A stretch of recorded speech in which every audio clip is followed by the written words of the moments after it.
1973 wasn't just another year, it was a turning point. Rock music was stretching its wings, fusing old-school soul with boundary-pushing sounds, and the result? Magic on wax. From smoky garages to packed arenas, this was the year riffs got heavier. So grab a cold drink, drop the needle, and let's take a ride back to the golden glow of '73. These are the anthems that shaped a generation, the ones we still can't turn off.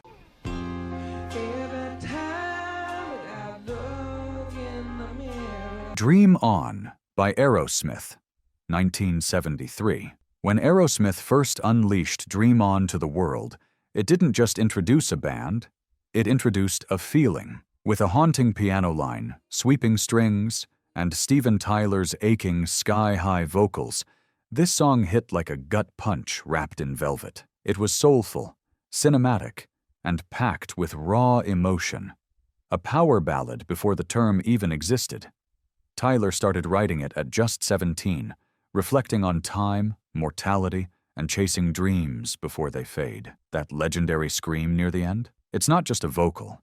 It's the sound of every kid in the '70s staring at the ceiling, wondering what the future held. Though it only reached number 59 on the charts in '73, a 1976 re-release catapulted it into the top 10, finally giving it the spotlight it always deserved. Over the decades, Dream On became a rite of passage.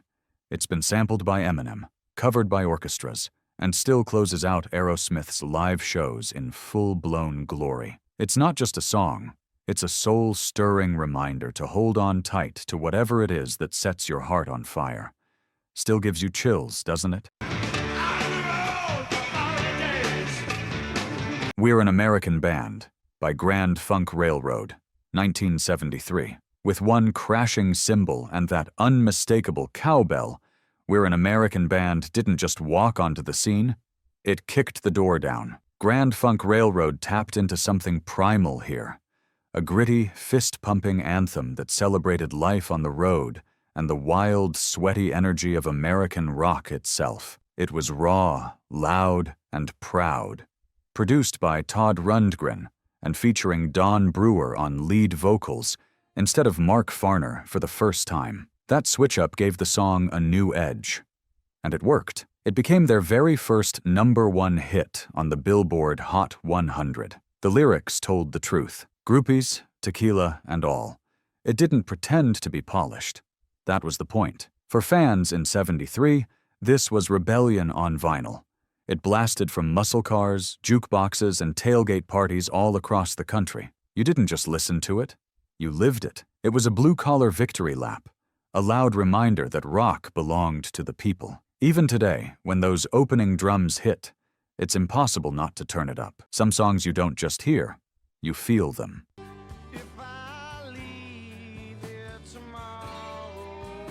Freebird is one of those. It starts as a soft goodbye, then explodes into one of the most iconic guitar solos in rock history. The track is a southern rock epic, stretching over 9 minutes, full of heartbreak, freedom, and soul. Written by Alan Collins and Ronnie Van Zant, it began as a gentle piano ballad, but halfway through it takes flight, lifting off into that now legendary dual guitar solo that seems to go on forever, and somehow never long enough. It was never meant to be a hit. Yet it reached number 19 on the Billboard Hot 100 and became the defining song of Lynyrd Skynyrd's legacy. For teens in the '70s, Freebird was more than a song. It was a way of life. It played at high school dances, late-night drives, and even funerals. It spoke to anyone who ever felt the urge to break away and chase something bigger, something freer. To this day, when someone shouts, "Play Free Bird" at a concert, it's not a joke. It's a tribute. Few riffs in rock history are as instantly recognizable as the one that kicks off "Smoke on the Water." It's gritty, it's simple, and it's absolutely legendary. But what really sets this song apart is that it tells a true story, straight out of rock and roll chaos. In 1971, Deep Purple was in Montreux, Switzerland, preparing to record their Machine Head album. During a Frank Zappa concert nearby, someone fired a flare gun into the ceiling. and the venue went up in flames. As the smoke rolled across Lake Geneva, a song was born. Released as a single in 1973, it climbed to number 4 in the US and became a rite of passage for every aspiring guitarist from then on. It's more than a song. It's a campfire tale with a Stratocaster. For kids in garages everywhere, this was the first riff you learned, the one that made you feel like a rock star. It was rough, raw, and absolutely electric. Even now, just a few notes can light up a crowd. That's the staying power of true rock. Pink Floyd didn't just write songs.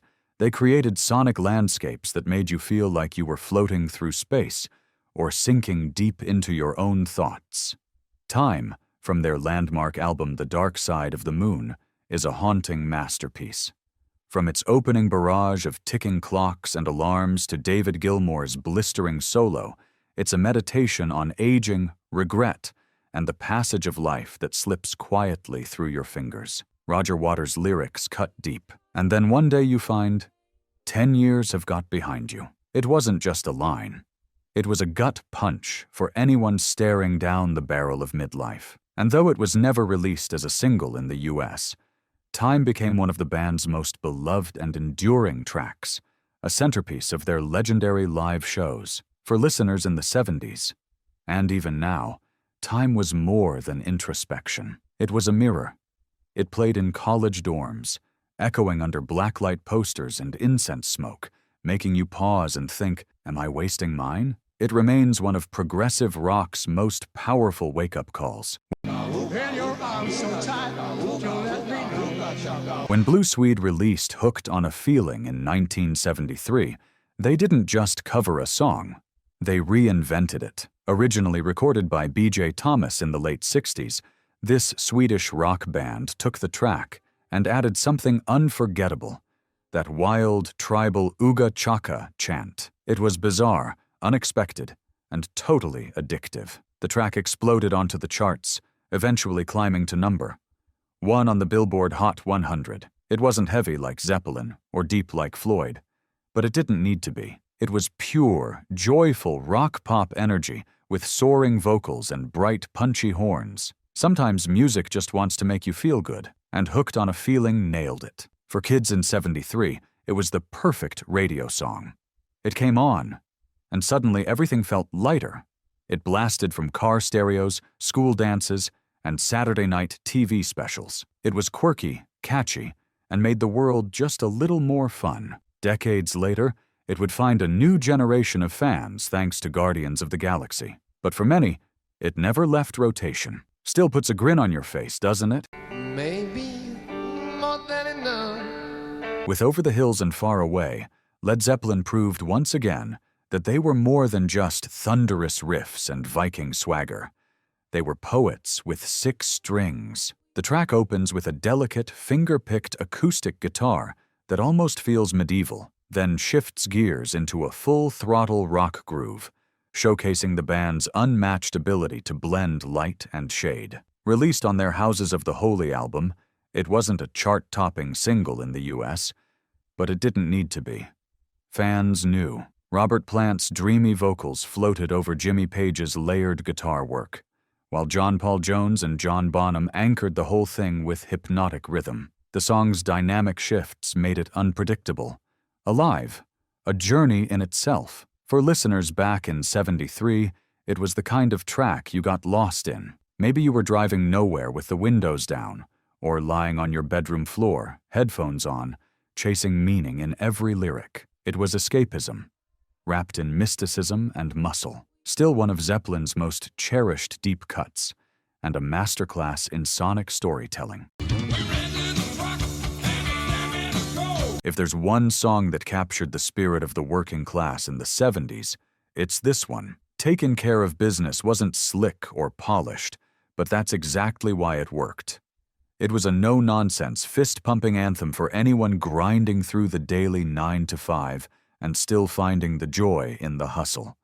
Written by Randy Bachman, the track came together almost by accident during a live show when a broken string forced him to ad-lib. The crowd loved it, With its bluesy chords, driving piano, and unforgettable chorus, it struck a chord with blue-collar America. It peaked at number 1. 12 on the Billboard Hot 100, but its legacy has lasted far beyond that. In 1973, you could hear this song blasting from factory radios, diner jukeboxes, and backyard BBQs. It was relatable. It was energizing. And for kids watching their parents punch the clock day after day, it was a rally cry. Proof that rock wasn't just rebellion.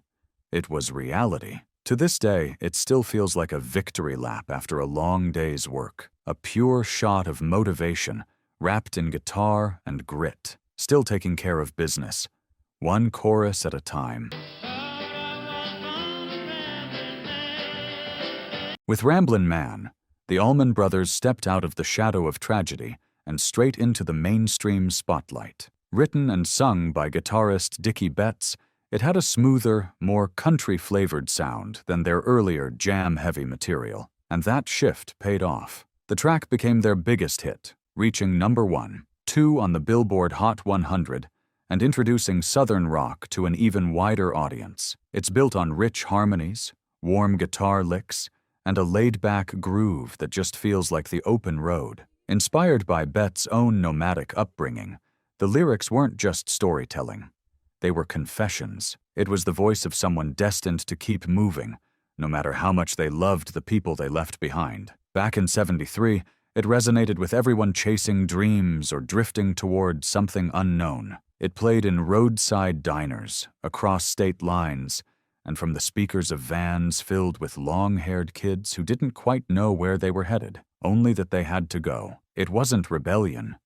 It was freedom, wrapped in Southern charm and soul. Still one of the most beloved road songs of all time. When you were young and your heart. When Paul McCartney wrote Live and Let Die, he wasn't just crafting a James Bond theme. He was rewriting what a Bond song could be. Explosive, cinematic, and packed with drama, this track proved that McCartney still had plenty of fire-post Beatles. From its gentle piano intro to its orchestral blasts and hard rock punches, it was unlike anything else on the radio in '73. Produced by George Martin, the track was written specifically for the Live and Let Die film, but it quickly outgrew the screen. It shot up to number 2 on the Billboard Hot 100 and became a staple in McCartney's live shows, where fireworks often punctuated the explosive chorus. Decades later, Guns N' Roses would give it a new coat of paint, but the original still hits hardest. For fans in the early '70s, it was McCartney stepping back into the spotlight, fierce, confident, and unafraid to experiment. Whether you were a Beatles loyalist or a New Wings follower, this song caught your ear and refused to let go. It was rock with strings, swagger, and scope, and it still sends a jolt through the speakers. After years behind the drum kit for the most famous band in history, Photograph marked a heartfelt moment for Ringo Starr, stepping out from the shadow of the Beatles and into his own spotlight. Co-written with George Harrison, the song blended melancholy with warmth, capturing the ache of distance and the fragile power of memory. Released as the lead single from Ringo, it became his first solo number 1, one hit in the US, showing the world that his voice could carry more than rhythm.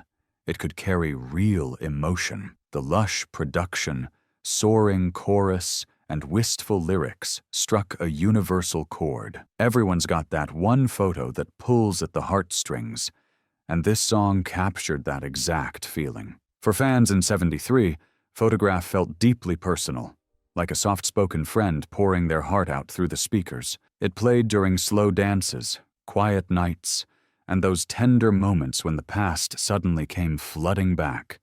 It wasn't flashy, it was honest. Even decades later, it remains one of Ringo's most beloved solo efforts, a gentle reminder that sometimes love lives on in the little things we leave behind. When are you gonna come down? With Goodbye, Yellow Brick Road, Elton John delivered more than a ballad. He gave us a cinematic escape from fame, Fantasy, and the Noise of the World, the title track of his double album released in October '73, it was a graceful step away from the glitz. Guided by Bernie Taupin's poetic lyrics and Elton's emotional piano melodies, the song struck a chord with anyone who ever felt overwhelmed by the weight of expectations. It wasn't about giving up. It was about returning to something real, with its rich orchestration, bittersweet verses, and Elton's soaring vocals. It captured that tension between chasing dreams and wanting to go home. For fans in the '70s, it was deeply personal. It played during long walks alone, during moments of reflection, and for some, when it was time to say goodbye to a version of themselves. It wasn't just a radio hit.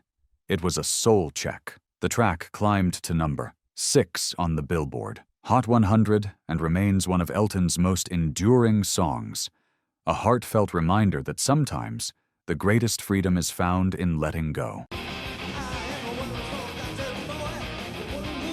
Search and Destroy wasn't just a song.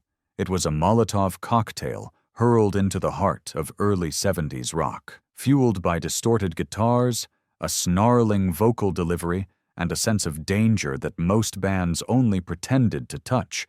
Iggy Pop and the Stooges weren't playing to be liked.